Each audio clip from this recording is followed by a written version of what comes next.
Welcome guys back to another video in the channel. Today we're doing Premier League predictions match day 38, and we have some huge fixtures lined up because the Champions League battle and the relegation battle is all hotting up, and it should be a very entertaining final day of the season, and I'm very excited for it. Some fixtures matter more than others, some places are secured, and but the relegation and Champions League are two huge things, and they will be decided in this match day, so let's get straight into it. First of all, we've got a huge relegation decider, and it is West Ham versus Aston Villa. Now, this game is so hard to call because Aston Villa, they had a shock win against Arsenal the other day and beat them 1-0. Very good win for them. You know, it wasn't the most entertaining game. It was a very boring game, to be honest. And Arsenal dominated possession, but Aston Villa took their chances, and Trezeguet scored for them, who is very, very good at the moment, along with the likes of Douglas Luiz.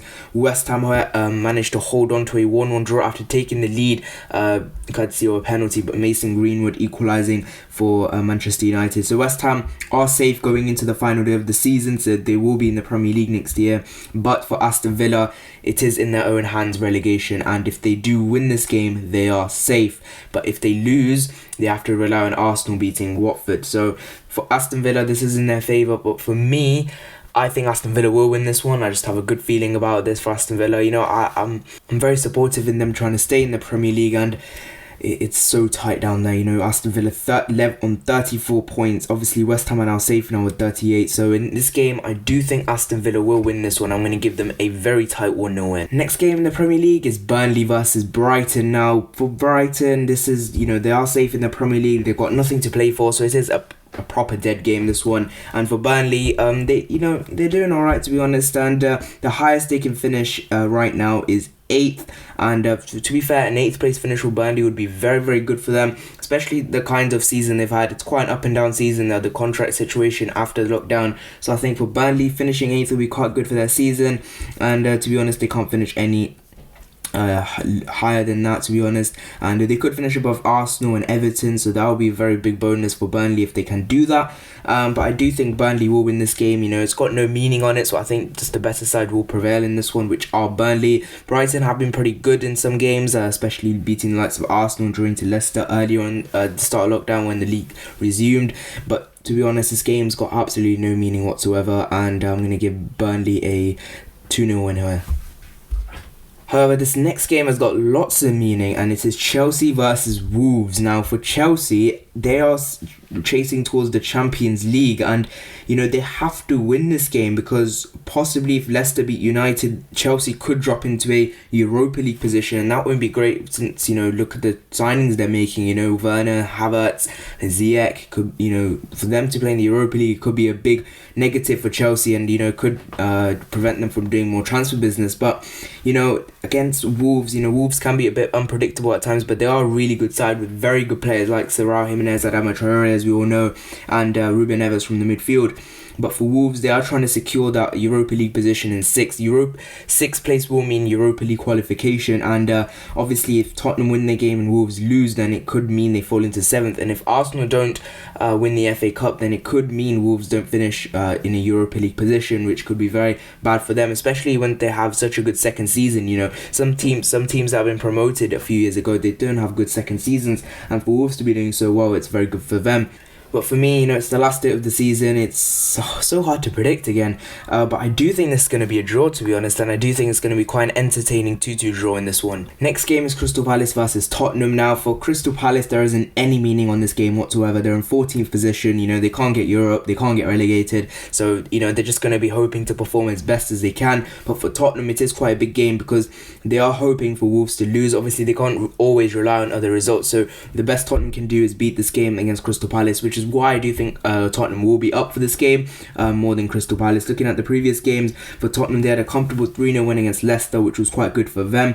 And looking on the other side of things, Crystal Palace, for them, they played quite a boring game, to be honest, and it was against Wolves, and you know, they stood no chance against Wolves, and they lost 2-0 in that one, which was quite bad for them. And again, as I said ago, for Crystal Palace, this game means nothing, so I do think Tottenham will be up for it more, which is why I think they'll win this game quite comfortably, and I will give Tottenham a 3-1 win here.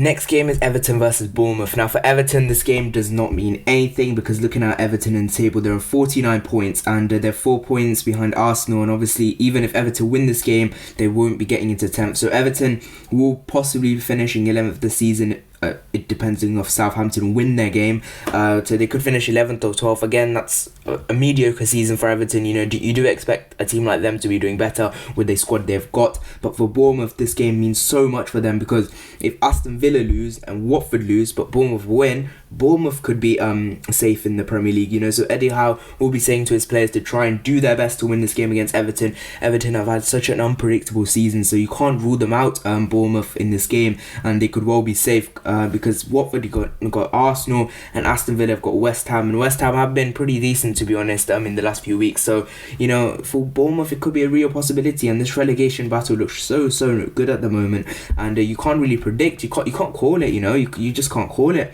And for Everton, as I said, doesn't mean anything, but for Bournemouth there is lots of weight on this game.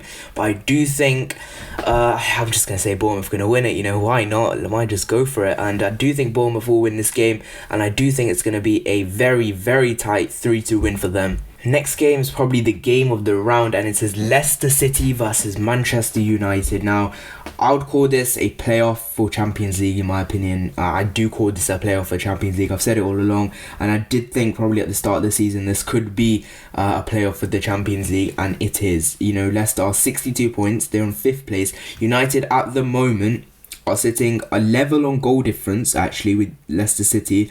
They're sitting in 3rd because they've got better goal difference than Chelsea, but they're on the same points. So for United, if they do get beat by Leicester, they just have to hope that Chelsea also lose their games. But obviously you can't always rely on things like that. So for Man United, they really have to turn up. In their last game, they did draw to West Ham, and they've not been in the best of form. Man United obviously losing the FA Cup semi-finals to Chelsea as well, so they won't be too confident. But again, Ole Gunnar Solskjaer will know that this game means so much in terms of getting Champions League football for them. So I do think they'll be up for it, and I do think Manchester United will win this one, in my opinion, and I do think they'll win it. It will be quite an interesting game, to be honest, and I think it'll be quite a good one as well, but I will give United a 3-2 win here. Next game is probably the most easiest of the round, and it is Manchester City versus Norwich City, 2nd versus 20th, and not gonna lie, there is only one winner here. It is Manchester City. Norwich are already relegated. They're already probably preparing for next season in the Championship,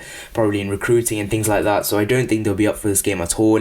The players are demotivated, and I don't know how they can be motivated, in my opinion, and I do think Manchester City will win this one. They'll just use this as a warm-up, for the Champions League games incoming, probably rotate the side a little, try different things out, but I do think Manchester City will easily win this game, which is why I'm going to give them a comfortable 4-0 win. Next game in the Premier League is Newcastle versus Liverpool. Now, for Newcastle and Liverpool, this game doesn't mean anything because Liverpool are already crowned champions, and they're not chasing the points total. The most they can get is 99 points. They can't get to 100 points, which is very unfortunate for them. But for Newcastle, again, they're not chasing anything, in my opinion. Yeah, they're not chasing anything. The lowest they can finish is 14th, highest they can finish is 13th, which is where they're sitting right at the moment. And they need Crystal Palace to lose. They need Crystal Palace just to lose, and if they lose, then they need Crystal Palace to lose to keep that 13th position. But to be honest, there's no difference between 13th and 14th, and I think Newcastle are preparing now for the next season under their new owners, which I'm not even sure if that deal's done with their new owners yet. But for Liverpool, again, they'll just be rotating the side a little, trying different things out. This game doesn't mean anything for them, but I do think they will still win this game because they're the much better side, which is why I'm going to give them a 3-0 win.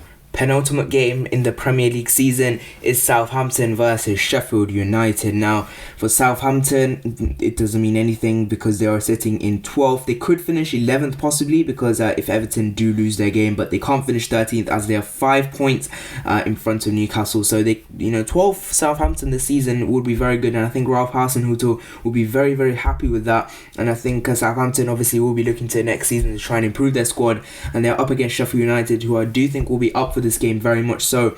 because again, they can't get 7th, but again, they'll be looking to secure that 8th position, which would be very good for them. And again, even for Sheffield United, it doesn't mean much because they can't get Europa League football, but again, they still want to secure that place in 8th, because they could potentially finish in 10th if they are not careful and they lose this game. But I do think Sheffield United will win this one. They've got the most quality out of all those sides, so I do think Sheffield United will win this one, as I just said, and I think they'll win this one 3-1. The final game is Arsenal versus Watford. I have done a preview video for this already, so if you guys want to check that out, please just go onto my channel and just scroll down a bit and you'll find the Arsenal versus Watford preview. Again, for Watford this means a lot, but for Arsenal, I'm not going to talk much on the Arsenal side because this game is pretty meaningless for them. But for Watford, again, they're on 34 points. They have to win this game. They have to win this game. It's such a must win, and they just have to hope Aston Villa lose. And for Watford, their manager, the caretaker manager, will just be telling them, just get the job done, just win this game and hope that Aston Villa do drop points. But it's easier said than done because they are facing Arsenal, obviously preparing for the FA Cup final, and Arteta doesn't want to lose hope at the moment. And again, I do think for Watford, they will lose this game. I do think Arsenal will win, and I'm not sure what I can't remember what I actually said in the preview, but I do think Arsenal will win this one 3-1. So thank you guys so much for watching this video. If you have enjoyed, please like, subscribe. This is the end now of Premier League predictions for this season. We'll be going into the 2021 season. Obviously, you get the full predictions for the 2021 season, 20th to 1st of the Premier League, and see who finishes where. Obviously, that will be after the playoffs is finished. I'm not sure exactly when I'll do that, but you guys will find that out soon. And I'll also do a FIFA 20 prediction for that as well, so please stay tuned for that as well. And I'll be doing much more videos related to Arsenal transfer news and transfer news other than Arsenal as well, so please stay tuned for that. See you guys in the next one. Bye bye.